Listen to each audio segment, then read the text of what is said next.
Welcome back to Pack Mentality, where our main goal is to make fitness education accessible, engaging, and effective for everyone. And today we're going to be talking about how the right workout for the wrong person can equal absolutely zero results.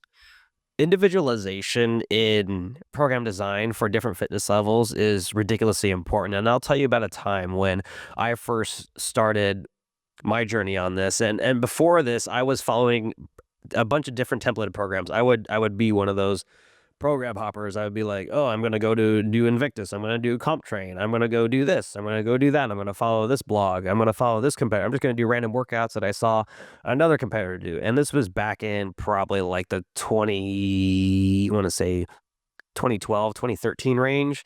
And regionals is still pretty new, and competed a few times in regionals without with just following templated programs. But then I wanted to get to the next level. And so what I did was I hired a coach, and he really opened my eyes to a whole nother world of how to actually train. And when I say train, I don't mean just by doing just straight CrossFit workouts all the time, but actually how to get better at CrossFit workouts, which was crazy to me because at the time I thought all I had to do was CrossFit and do CrossFit harder and do CrossFit faster and do CrossFit longer in order to get better at CrossFit. And that's not necessarily the case, is that there's definitely a science to it. And I learned a whole lot more about actual strength and conditioning principles, things like aerobic base, everything I talk about when it comes to program design. I learned a ton from him, from Mike. And at the time, he also was a very high level CrossFit Games coach athlete. Not coach athlete, but he coached CrossFit Games athletes. So he coached like Marcus Philly is a big example. And he also coached like Jamie Hagia. He coached at the time, he coached a high level regional competitor. I think she went to the games too, Tennille Reed. So real big athletes at the time. And so I hired him, and my eyes got my mind was blown away by what I thought was pretty stupid that I was doing. Like I was doing bodybuilding stuff. I was bench pressing. I was like, who bench presses in CrossFit? We don't bench in CrossFit. I was doing like Bulgarian split squats, Russian step ups, a ton of single leg work, single arm work. I was doing wall walks before wall walks were even a thing. So I learned so many different things from that I was able to implement into my clients' program design as well. And then I also took the course offered by the same company that he worked for on program design. And that's where I learned almost everything that I am talking to you guys about now, about my one podcast a year on program design. Everything from building an aerobic base to properly build strength to skill development. I learned all this from the OPEX program design course. And also, I have read some other books, but actually going through the course was helpful because it was actually interactive. So everything I learned is based off science because, they had research attached to it. They weren't just spitting out things that they made up because all this was coming from actual strength and conditioning principles that they just filtered into a CrossFit context. And one thing is that you can compare that to someone who followed like an individual plan tailored to their fitness level and lifestyle and goals, and they're going to progress faster and stay healthier and actually enjoy the process more than someone who's following a templated program like I was. And so that's actually ended up being the case. I ended up enjoying the process a lot more, and I was not nearly as burned out, and I made progress even faster. So nothing's better than when you don't feel burned out and you're getting fitter at the same time. It's absolutely fantastic. And one thing I need to mention here is that how all top level athletes all have some sort of custom programming. And I think regular people definitely deserve the same approach, just scaled to their level.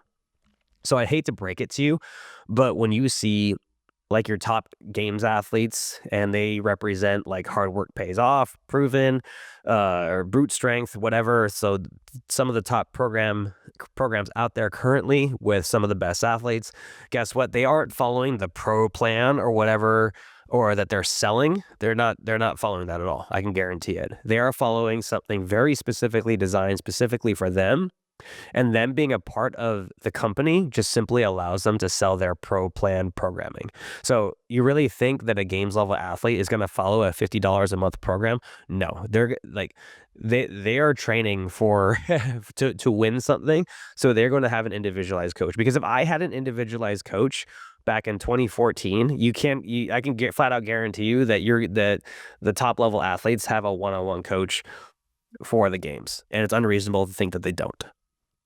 And what we could do is we can learn from this. And so we can tailor this and take the exact same approach to anyone at any fitness level, because obviously you're going to progress faster one on one with a coach than if you just follow a template program. You have to think of it like, am I going to progress faster if I go to the library, look up all the different books I need to learn calculus and try and teach myself calculus when all I can do is add and subtract? It's going to take a long time. Now, if I hire a tutor and they start me where I'm at and they're like, okay, well, you're here at this level. The next step is to do this X, Y, and Z, and that's going to get you that level. And then we go there, and then there's a progression to it because you're consulting with someone who has better knowledge of you, and also they can meet you at your level and take you exactly where they want to go. And this is we do our best to approach this regardless of what program people are on at Red Wolf, because in our group classes we try to individualize the workout as much as possible. Those of you who go there know we have 4 different levels, and even from those levels we'll mix and match it to the person's ability level as best we can, or we'll modify the workout completely. And it takes a lot of work and it's a lot of knowledge on training the staff on this, but it's totally worth it because at the end of the day, we want everyone to have the best workout possible for them as an individual, not as a group. And that's something that one of the best things I learned. I didn't learn this from OPEX, but I did learn this from another mentor coach of mine. Was like, Matt, you don't want to train a group, you want to train individuals that just happen to be in a group setting. And that was one of the best pieces of advice I ever got, because when we took that approach, people not only felt like they were, well, not only were people more cared for, but they also made better progress and stayed injury free. And they actually enjoyed the workout because we didn't make them do things that they weren't fully capable of yet, which makes sense. Groundbreaking, I know. But I wish more gyms took this approach and took the same level of care that we do. Now, we did have a client at one point. I'll touch on this before we get to the meat and potatoes of it. But we had a client recently who came in and they were trying to follow some competitor program. I can't remember which one it is, but it's irrelevant at this point. And basically, their joints were wrecked, and they were complaining that they were always sore and they hated working out. They were just over it. That's why they came in. And then we built them a personalized plan based on their actual fitness level and schedule. And guess what? Within 6 weeks, they were PRing lifts, they were moving better, and they were actually loving training again, because they knew that we met them right where they were at, and they actually had someone to talk to about it and how they actually felt and how they were adapting to the training itself. And so, what I'm hoping that you're going to get out of this episode is that you're going to learn exactly why one size fits all programs will fail most people, and how to self assess your actual fitness level, the 5 levers to adjust so that your training actually fits you and not the other way around, and then how to stop spinning your wheels and actually make progress without burning out. So now that's fresh in my mind, let's actually get right into the plan, the step-by-step process on how we actually start someone on some sort of an individualized program. So number one, we obviously have to assess first. We have to know where you're at. So we have to have training age, your actual age, movement ability, recovery capacity, and goals. So we have to have a target that we're shooting for. Recovery capacity is obviously important, but we learn a lot about movement ability and that through the training age. So, for example, if someone's 50 years old, but they've been training since they were 20, they have 30 years of training age, even though they're 50 years old. And they're going to be able to handle things a little bit differently than someone who's 50 years old and has only been training for 6 months. So their training age is only 6 months versus 20 years. Both are going to require 2 completely different training programs. And then the next step is you have to choose the right amount of volume. So beginners don't need to train necessarily 5 to 6 days a week, because we want to make sure that the recovery is adequate and we don't overwhelm the central nervous system when they're fresh. And we're talking like super beginners, like someone who's never stepped foot in the gym before, because it's really overwhelming at first. So it's asking a lot of them to be in there 5 to 6 days a week. I think the sweet spot's actually 4, because I prefer to get people in there more, more than they're resting. But then we always want to up it to 5 to 6 as soon as possible. And then we also want to set the appropriate intensity. So you have to work at their true ability, not what looks cool on Instagram. Intensity is relative. And so what a 400-meter run is going to be at different levels for different people. And then after that, our final piece here is we want to match frequency and recovery to someone's actual lifestyle. So for example, if you're a parent and you're working 50 hours a week, your plan should actually reflect that. It's going to be a lot different than a 22-year-old who's fresh out of college, who is working some entry-level job, and they have, 4 hours a day to train because they have no other responsibilities. And if you're newer, you need to master the basics and recover well. If you're advanced, you need enough volume and intensity to actually drive adaptation. So this is where a templated program isn't going to work. And the right program actually meets you where you are and then takes you where you want to go. So what this looks like when we get it right is that people will actually train consistently because the plan actually fits their schedule, not the other way around. And then you're going to make progress month after month, hitting PRs, building muscle, leaning out without injury or burnout. And you'll actually look forward to your workouts because they're challenging, but they're doable and they don't feel like punishment. And that's probably one of my favorite things about this is that there's nothing better than not getting wrecked and also knowing that I'm improving at a faster rate than if I were following something else. That is very powerful because then it's sustainable, right? Because, if you can't do it for 10 years, you shouldn't be doing it now at all. So and then you're also going to feel confident that your training fits your goals and not some random template. Because at the end of the day, you have to imagine waking up excited to train or work out, whatever you want to call it, and knowing that your plan is actually built for you and not some 22-year-old with endless free time. And your results will actually match your effort, and your body is going to feel good doing it. And that's actually what we want, right? That is the ultimate goal when it comes to compounding fitness. And the problem that this solves is that one size fits all programs leave you either overtrained or undertrained, depending on which one is, but most likely overtrained and under-recovered or frustrated because they're not built for your reality. And training like an advanced athlete when you're a beginner will lead to injury or burnout. And this is where actually I was heading. So I'm lucky that I didn't get any serious injuries. I mean, I had some tweaks here and there, but I definitely have been burned out before, and it sucks. It's not fun being burned out from working out because you ultimately know it's what you have to do and what you get to do.